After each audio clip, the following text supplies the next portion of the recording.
মহাকাশে আটকে কেমন কাটছে সুনিতার সঙ্গে বুচ ভোট দিতে চান স্পেস থেকেই।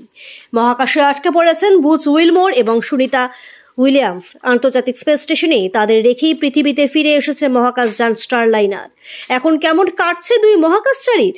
তারা বলছেন বড় কঠিন সময়। গত সপ্তাহে বোয়িং স্টারলাইনার পৃথিবীতে ফিরে আসার পর প্রথমবার প্রকাশ্যে মন্তব্য করলেন দুই মহাকাশচারী। জুন মাসে বুচ এবং সুনিতাকে নিয়ে স্পেস স্টেশনে গিয়েছিলেন স্টারলাইনার, কিন্তু আচমকাই যান্ত্রিক ত্রুটি ধরা পড়ে। ফলে কোনো ঝুঁকি নিতে চায়নি নাসা। তাদের মহাকাশে রেখেই পৃথিবীতে ফেরে মহাকাশযান। মহাকাশ থেকে বুচ উইলমোর বলেন, খুব শক্ত কাজ। পুরো সময় জুড়ে বেশ কিছু কঠিন মুহূর্ত কাটিয়েছি আমরা।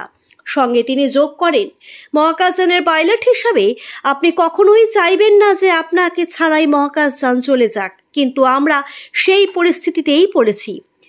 স্টারলাইনারের প্রথম পরীক্ষামূলক পাইলট হিসাবে তারা জানতেন এমন সমস্যা হতে পারে, তাই তারা তৈরিও ছিলেন। সুনিতা বলছেন, এভাবেই কাজ হয়। বুচ এবং সুনিতা এখন পুরো দস্তর ক্রু সদস্য। স্পেস স্টেশনের রুটিন রক্ষণাবেক্ষণ এবং নানা গবেষণায় অংশ নিচ্ছেন। সুনিতা কয়েক সপ্তাহের মধ্যে স্পেস স্টেশনের দায়িত্ব নেবেন। সাংবাদিকদের এমনটাই জানিয়েছেন বুচ। 5ই জুন ফ্লোরিডা থেকে উড়ানের পর এটা ছিল তাদের দ্বিতীয় সাংবাদিক সম্মেলন। সুনিতা অবশ্য সুখেই আছেন, নিজেই বলেছেন সে কথা। স্পেস স্টেশনে কাটানোর দীর্ঘ অভিজ্ঞতা রয়েছে তার। সুনিতা বলেছেন, মহাকাশে থাকতে ভালোবাসি, এটা আমার সুখের জায়গা। বুচ উইলমোর অবশ্য স্পেস স্টেশনের পরিবেশের সঙ্গে মানিয়ে নিতে একটু সময় লেগেছিল।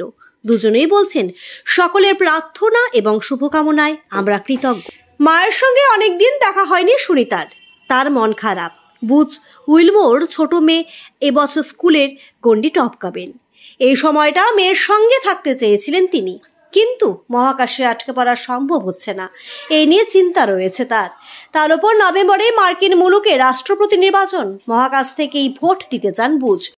ভোটার ব্যালট পাঠানোর আবেদন জানিয়েছেন তিনি। সুনিতাও বলেন, যেখানেই থাকুন না কেন নাগরিক দায়িত্ব পালন করাটা গুরুত্বপূর্ণ।